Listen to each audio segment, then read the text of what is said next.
Hello guys, welcome back to my channel. അപ്പോൾ ഇന്ന് നമ്മൾ നോക്കാനായിട്ടുള്ളത് എങ്ങനെയാണ് ലേണേഴ്സ് ടെക്സ്റ്റിൻ്റെ എക്സാം എഴുതുക, അതിൻ്റെ ഒരു ഡീറ്റെയിൽഡ് ആയിട്ടുള്ള വീഡിയോ കേട്ടോ. എക്സാം എങ്ങനെയായിരിക്കും എന്നുള്ളതിനെ പറ്റി, ചോദ്യങ്ങളെ പറ്റിയല്ല, എങ്ങനെയാണ് അതിൻ്റെ ഓരോരോ സ്റ്റെപ്പ്, എങ്ങനെയാണ് കാര്യങ്ങൾ പോണത് എന്നുള്ളത് മാത്രമാണ് കേട്ടോ ഈ വീഡിയോ.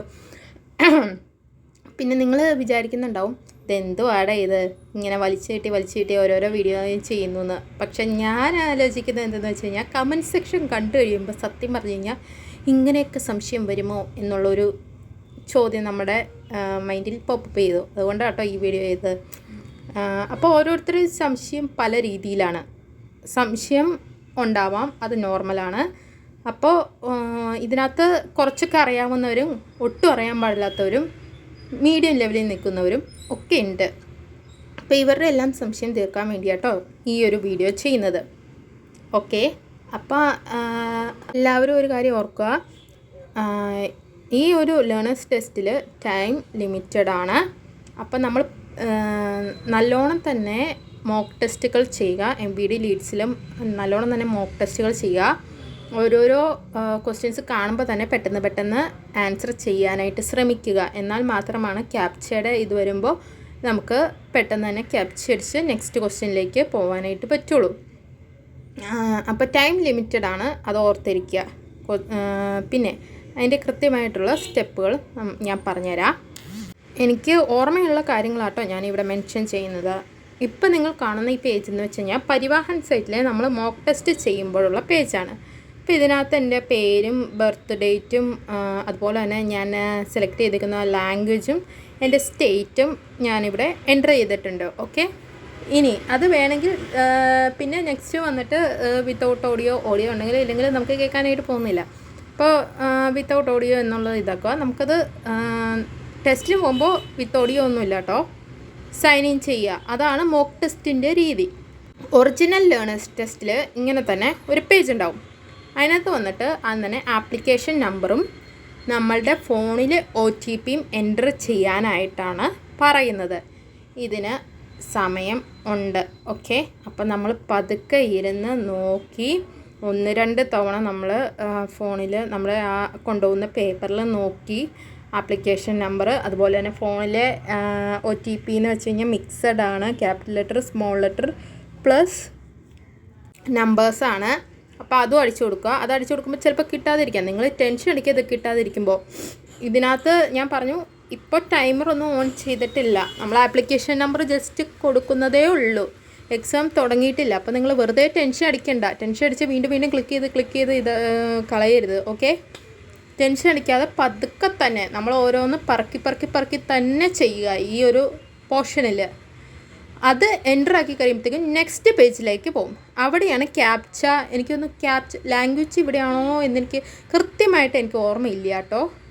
ഉള്ള കാര്യം പറയല്ലോ, ലാംഗ്വേജ് ഈ ഒരു പോർഷനിലാണോ വരുന്നത്, ലാംഗ്വേജ് സെലക്ട് ചെയ്യുന്നത് എനിക്ക് ഓർമ്മയില്ല.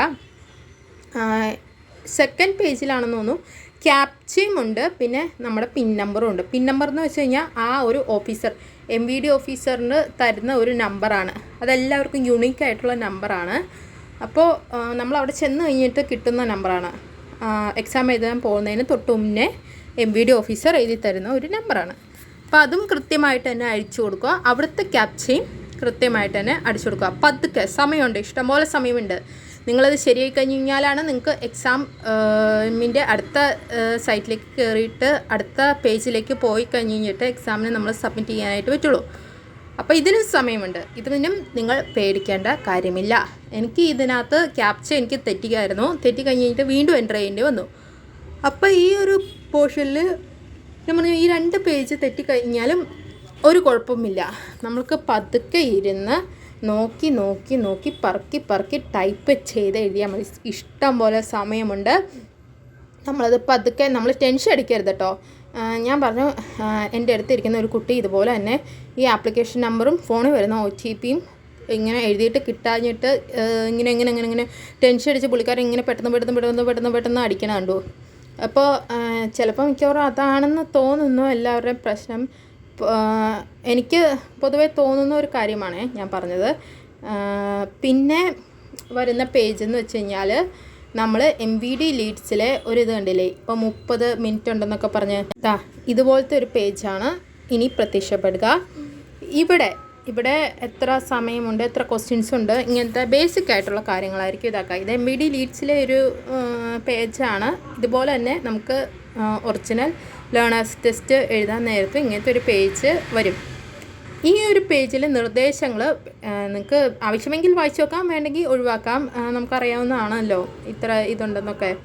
അപ്പോൾ നിങ്ങൾ വായിച്ച് നോക്കണമെങ്കിൽ വായിച്ച് നോക്കിയിട്ട് സബ്മിറ്റ് ബട്ടൺ ഇതൊക്കെ വായിച്ച് നോക്കാനായിട്ടുള്ള ടൈം ഉണ്ട് കേട്ടോ. ടൈം എന്ന് വെച്ച് കഴിഞ്ഞാൽ ഈ 15 മിനിറ്റ് ഈ ഒരു പേജ് സബ്മിറ്റ് ചെയ്ത് കഴിഞ്ഞ് നമുക്ക് വരില്ലേ, ആദ്യത്തെ ക്വസ്റ്റ്യൻ നമ്മളുടെ കൺമുന്നിൽ എപ്പോൾ വരുന്നോ അപ്പോഴാണ് ഫസ്റ്റ് സെക്കൻഡ് സ്റ്റാർട്ട് ചെയ്യുന്നത് കേട്ടോ. ഞാൻ പറഞ്ഞത് നിങ്ങൾക്ക് മനസ്സിലായെന്ന് തോന്നുന്നു. ഈ ഒരു പേജിൽ നമ്മൾ നെക്സ്റ്റ് അല്ലെങ്കിൽ സബ്മിറ്റ് എന്ന് പറഞ്ഞിട്ട് സ്റ്റാർട്ട് എക്സാം എന്ന് പറഞ്ഞിട്ട് കൊടുക്കുമ്പോൾ മാത്രമാണ് നമ്മുടെ ടൈമർ സ്റ്റാർട്ട് ചെയ്യുള്ളൂ. അതുകൊണ്ട് ഇത്രയും നേരം വരെ നമുക്ക് സമാധാനമായിട്ട് സ്വസ്ഥമായിട്ട് ടൈപ്പ് ചെയ്യാം. ഡീറ്റെയിൽസ് എല്ലാം കൃത്യമായിട്ട് തന്നെ ടൈപ്പ് ചെയ്യാനായിട്ട് ശ്രമിക്കുക. സമയമുണ്ട് ഇത്രയും നേരം വരെ. ഇത് കഴിഞ്ഞിട്ട് ഷടപട ആൻസർ ചെയ്യുക. ഓക്കെ, ഇത് കഴിഞ്ഞിട്ട് വരുന്ന പേജ് ഏകദേശം ഇതുപോലെ ആയിരിക്കും. ഇത് കേട്ടോ, ചോദ്യ നമ്പറുണ്ട്, നിങ്ങൾക്ക് കാണാൻ പറ്റും. ലെഫ്റ്റ് സൈഡിൽ എൻ്റെ പേരുണ്ട് കണ്ടോ, പേരെന്ന് പറഞ്ഞിട്ടുള്ള കൊടുത്തിട്ടുണ്ട്. ഇതുപോലെ തന്നെയാണ്. ഞാൻ അത്രയ്ക്ക് വലിയതായിട്ട് ആഴത്തിലൊന്നും ശ്രദ്ധിച്ചിട്ടൊന്നുമില്ല ടെസ്റ്റ് പേപ്പറൊന്നും. കാരണം എന്ന് വെച്ച് കഴിഞ്ഞാൽ ടൈം പോയിക്കൊണ്ടിരിക്കുകയാണ്, അങ്ങനെ ശ്രദ്ധിക്കാനായിട്ടുള്ള സമയം കിട്ടിയിട്ടില്ലായിരുന്നു. ലെഫ്റ്റ് സൈഡിൽ ഏറ്റവും മുകളിലായിട്ട് എൻ്റെ പേര് ഇവിടെ ഉണ്ടല്ലോ, അതുപോലെ തന്നെ ലേണേഴ്സ് ടെസ്റ്റിൽ വന്നിട്ട് നമ്മുടെ ഫോട്ടോയും ഫുൾ നെയിമും ഉണ്ടായിരിക്കും. റൈറ്റ് സൈഡിൽ മുകളിലായിട്ടാണ് നമ്മൾ മേടിച്ച മാർക്കുകളുള്ളത്. ടൈമറൊന്നും ഞാൻ എവിടെയും കണ്ടില്ല.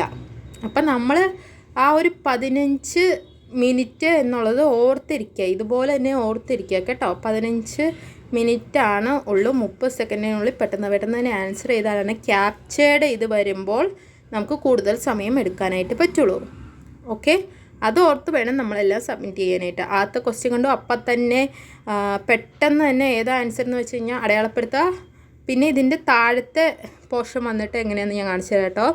താഴത്തെ പോർഷൻ ഇങ്ങനെയാണ് വന്നിരിക്കുന്നത്. ഇത് പരിവാഹൻ സേവയിലെ മോക്ക് ടെസ്റ്റിലെ താഴെയായിട്ട് വരുന്ന പോർഷനാട്ടോ. ഇതുപോലെ തന്നെയാണ് താഴെയാണ് നമുക്ക് സബ്മിറ്റ് ബട്ടൺ ഉള്ളത്. അപ്പോൾ നമ്മൾ എന്താണോ ആൻസർ, ക്വസ്റ്റ്യൻ്റെ ആൻസർ അടയാളപ്പെടുത്തുക, താഴെ വന്നിട്ട് സബ്മിറ്റ് ബട്ടൺ ഉണ്ടാവും, അത് ഞെക്കുക.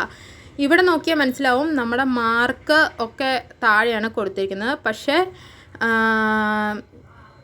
ലേണേഴ്സ് ടെസ്റ്റ് വന്നിട്ട് റൈറ്റ് സൈഡിൽ ഏറ്റവും മുകളിലായിട്ട് നമ്മളിപ്പോൾ പേര് കണ്ടില്ലേ, അതേ പൊസിഷനിലായിരിക്കും, റൈറ്റ് സൈഡിലായിരിക്കും നമ്മുടെ മാർക്ക് ഓരോന്നോരോന്നായിട്ട് കാണുക. അപ്പോൾ എത്ര മാർക്ക് ഇനി വേണമെന്നുള്ളത് നമുക്ക് ഇടയ്ക്കിടയ്ക്ക് ചെക്ക് ചെയ്യാവുന്നതാണ്. ടെൻഷൻ അടിക്കരുത്. ടെൻഷൻ അടിച്ച് കഴിഞ്ഞാൽ ഇതിൻ്റെ എല്ലാ കാര്യങ്ങളും പോവും. പിന്നെ ഈ ആദ്യത്തെ ക്വസ്റ്റ്യൻ വന്നു, നമ്മൾ ഓപ്ഷൻ സെലക്ട് ചെയ്തു, സബ്മിറ്റ് ബട്ടൺ ഞെക്കുക. രണ്ടാമത്തെ ക്വസ്റ്റ്യൻ വന്നു, ഓപ്ഷൻ സെലക്ട് ചെയ്യുക, ഏതാണോ ശരിയായിട്ട് നിങ്ങൾക്ക് തോന്നുന്ന ഓപ്ഷൻ സെലക്ട് ചെയ്യുക, സബ്മിറ്റ് ബട്ടൺ ഞെക്കുക. മൂന്നാമത്തെ ക്വസ്റ്റ്യൻ വന്നു, ഓപ്ഷൻ സെലക്ട് ചെയ്യുക. മൂന്നാമത്തെ ക്വസ്റ്റ്യനാണ് നമ്മുടെ ക്യാപ്ച വരുന്നത്. ക്യാപ്ച എന്ന് പറയുന്നത് ഈ സബ്മിറ്റ് ബട്ടൻ്റെയും ആ നാലാമത്തെ ഓപ്ഷൻ്റെയും സബ്മിറ്റ് ബട്ടൻ്റെ തൊട്ട് മുകളിലാണ് കേട്ടോ ക്യാപ്ച വരുന്നത്. ഒരു ബോക്സ് ഉണ്ടാവും, എംപ്റ്റി ആയിട്ടുള്ള ഒരു ബോക്സും പ്ലസ് ക്യാപ്ചയും ആണ് വരുന്നത്. ക്യാപിറ്റൽ ലെറ്റേഴ്സ് പ്ലസ് നമ്പേഴ്സാണ് ക്യാപ്ചയിലുള്ളത്. എനിക്ക് 4 അക്കങ്ങളായിരുന്നു, 4 or 5 അക്കങ്ങളായിരുന്നു എനിക്കുണ്ടായിരുന്നത്. അപ്പോൾ സിമ്പിളാണ്. നമ്മളപ്പോൾ അത് നോക്കി പതുക്കെ എഴുതുക. ഓക്കെ, ക്യാപ്ചയ്ക്ക് ടൈം കിട്ടണമെങ്കിൽ നമ്മൾ എന്ത് ചെയ്യണം, ക്വസ്റ്റ്യൻസ് വരുമ്പോൾ പെട്ടെന്ന് ആൻസർ ചെയ്യാനായിട്ട് ശ്രമിക്കുക. ഞാൻ ഇതിന് മുന്നേ 2 വീഡിയോ ചെയ്തിട്ടുണ്ട് ക്വസ്റ്റ്യൻ ആൻസർ ചെയ്യുന്നത്. അപ്പോൾ അത് നോക്കി നിങ്ങൾ എങ്ങനെയാണ് പെട്ടെന്ന് ആൻസർ ചെയ്യേണ്ടതെന്ന് അതിനകത്തുണ്ട്. അപ്പോൾ അത് നോക്കി നിങ്ങൾ ആൻസർ എങ്ങനെ പെട്ടെന്ന് ചെയ്യാനായിട്ട് ശ്രമിക്കുക. അറിയാൻ പാടില്ലെങ്കിൽ നിങ്ങൾ ഏതെങ്കിലും ഒന്ന് സെലക്ട് ചെയ്യുക. ഓക്കെ, നമ്മളത് ആലോചിച്ചിരുന്നിട്ട് വെറുതെ 15 മിനിറ്റാണുള്ളൂ, വെറുതെ സമയം കളയണ്ട. അടുത്ത ക്വസ്റ്റ്യൻസ് ചിലപ്പോൾ നമ്മൾ അറിയാവുന്നതാണെങ്കിലും അടുത്ത കുറച്ച് ക്വസ്റ്റ്യൻസ് വെറുതെ മാർക്ക് കളയണ്ടല്ലോ. അപ്പോൾ അങ്ങനെ സബ്മിറ്റ് ചെയ്ത് പോവുക. ഞാൻ പറഞ്ഞു, നമ്മൾ ക്വസ്റ്റ്യൻസ് പെട്ടെന്ന് സബ്മിറ്റ് ആക്കിയാലാണ് നമുക്ക് ക്യാപ്ചയുടെ ആ ഓരോ ഓപ്ഷൻ വരുമ്പോൾ, അതായത് 3 ക്വസ്റ്റ്യൻ കഴിയുമ്പോഴത്തേക്കും ക്യാപ്ച വരുമല്ലോ. അപ്പോൾ ക്യാപ്ച എഴുതാനായിട്ടുള്ള ടൈം കിട്ടുള്ളൂ. ഈ 15 മിനിറ്റിനുള്ളിൽ തന്നെയാണ് ഈ ക്യാപ്ചയുടെ ടൈമിങ്ങും എല്ലാം വരുന്നത്. ക്യാപ്ചയ്ക്ക് പ്രത്യേകം വേറെ ടൈമൊന്നുമില്ല, എക്സ്ട്രാ ടൈമൊന്നും അവർ തരില്ല. കമ്പ്യൂട്ടർ ബേസ്ഡ് ആയിട്ടുള്ള ഇതാണ്, കമ്പ്യൂട്ടറിലാണ് നമ്മൾ എഴുതുന്നത്. അല്ലാതെ പരീക്ഷ നമ്മൾ പേപ്പറിൽ എഴുതുന്ന പോലത്തെ അല്ല. കമ്പ്യൂട്ടറിൻ്റെ ടൈമർ കഴിയുമ്പോഴത്തേക്കും എക്സാമും കഴിയും. ഈ 15 മിനിറ്റ് എന്നുള്ളത് 15 മിനിറ്റ് തന്നെയായിരിക്കും. അപ്പോൾ പേടിക്കാതെ നമ്മൾ ക്യാപ്ച എല്ലാം ശരിയാക്കി എഴുതി സബ്മിറ്റ് ചെയ്യുക. എന്നിട്ട് 18 മാർക്ക് കിട്ടിക്കഴിഞ്ഞാൽ നമ്മളുടെ എക്സാം കഴിഞ്ഞു, അതോടുകൂടി കഴിഞ്ഞു. 18 മാർക്ക് എന്നുള്ളത് അതിപ്പോൾ ആദ്യത്തെ 18 ക്വസ്റ്റ്യനിലാണ് 18 മാർക്ക് കിട്ടുന്നതെങ്കിൽ അവിടെ ആ ഒരു എക്സാം കഴിയുന്നതായിരിക്കും. ഞാൻ പറഞ്ഞു 25ാമത്തെ ക്വസ്റ്റ്യനിലാണ് എനിക്ക് 18 മാർക്ക് കിട്ടിയത്. ഇത്രയും വരെ ഞാൻ ഇങ്ങനെ വലിയ വലിയ ക്വസ്റ്റ്യൻസൊക്കെ ഉണ്ടായിരുന്നു, ഞാൻ വായിച്ചൊന്നും നോക്കിയില്ല. ഞാൻ ഏതെങ്കിലുമൊക്കെ ഒന്ന് സെലക്ട് ചെയ്യും, അങ്ങനെ സബ്മിറ്റ് ബട്ടൺ ഞെക്കും, അങ്ങനെയൊക്കെ ആയിരുന്നു പോയിരുന്നത്. അപ്പോൾ അതുപോലെ നിങ്ങൾക്ക് ട്രൈ ചെയ്യാം. ഓക്കെ, അപ്പോൾ ഇനി എഴുതാൻ പോകുന്നവർക്കും എല്ലാവർക്കും നന്നായിട്ട് പാസ്സാവട്ടെ എന്ന് വിചാരിക്കുന്നു. All the best.